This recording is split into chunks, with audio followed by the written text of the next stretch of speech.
penyesuaian untuk memenuhi tugas pengantar akuntansi dengan dosen pengampu Ibu Yulianti. Sebelumnya perkenalkan, saya Nadia Kartika Ardiana dengan NPM akhir 206. Nama saya Fazena Zahira Ataya Illa dengan NPM akhir 191. Saya Maria dengan NPM akhir 190. Saya Aurelia Irina Pramono dengan NPM akhir 184. Pertama ada accrual basis dan cash basis. Accrual basis adalah pendapatan dicatat saat jasa atau barang diberikan, meski kasnya belum diterima. Beban dicatat saat terjadi, meski kas belum dibayar. Contohnya, gaji akhir bulan dicatat sebagai beban. Cash basis pendapatan dan beban hanya dicatat jika kas diterima atau dibayar. Biasanya dipakai usaha kecil atau pribadi. Prinsip dasar Revenue Recognition Principle. Pendapatan diakui saat jasa atau barang diberikan. Expense Recognition atau Matching Principle. Beban diakui sesuai periode manfaatnya. Contohnya, biaya iklan per bulan dicatat per bulan. Aset tetap mobil gedung dicatat penyusutan. Selanjutnya, akun yang dibutuhkan jurnal penyesuaian. Yang pertama ada beban dibayar di muka atau prepaid expense.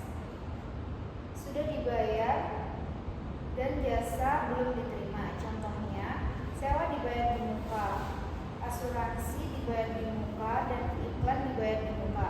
Yang kedua ada pendapatan diterima di muka atau unearned revenue, yaitu sudah diterima kas, jasa belum diberikan. Contohnya, uang kos dibayar 3 bulan di depan. Yang ketiga ada beban masih terus dibayar atau accrued expense, yaitu jasa sudah diterima kas belum dibayar. Contohnya, gaji karyawan akhir bulan belum dibayar. Yang keempat ada pendapatan masih harus diterima atau accrued revenue, yaitu jasa sudah diberikan kas belum diterima. Contohnya, piutang sewa, jasa belum ditagih. Yang kelima ada penyusutan atau depreciation expense, yaitu aset tetap digunakan bertahun-tahun, nilainya berkurang tiap periode.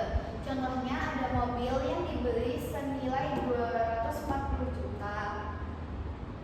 Setelah berumur 4 tahun, mobil mengalami penyusutan 5 juta per bulan. Kasus yang pertama yaitu sewa dibayar di muka oleh penyewa.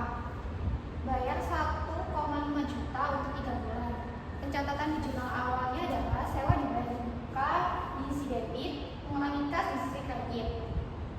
Akhir bulan yaitu beban sewa dan debit, mengulangi sewa dibayar di muka di kredit sebesar 500.000. Contoh selanjutnya adalah sewa diterima di muka oleh pemilik kos, terima 1,5 juta untuk 3 bulan. Jurnal awalnya kas di sisi debit, dikurangi pendapatan diterima di muka di sisi kredit. Akhir bulannya pendapatan diterima di muka di sisi debit, dikurangi pendapatan sewa di sisi kredit dengan nominal 500.000. Lalu selanjutnya ada kasus sewa dibayar belakangan oleh penyewa tinggal 20 hari, beban sewa 400.000, utang sewa 400.000. Saat bayar bulan depan, utang sewa di sisi debit 400.000, beban sewa di sisi debit 200.000, kas di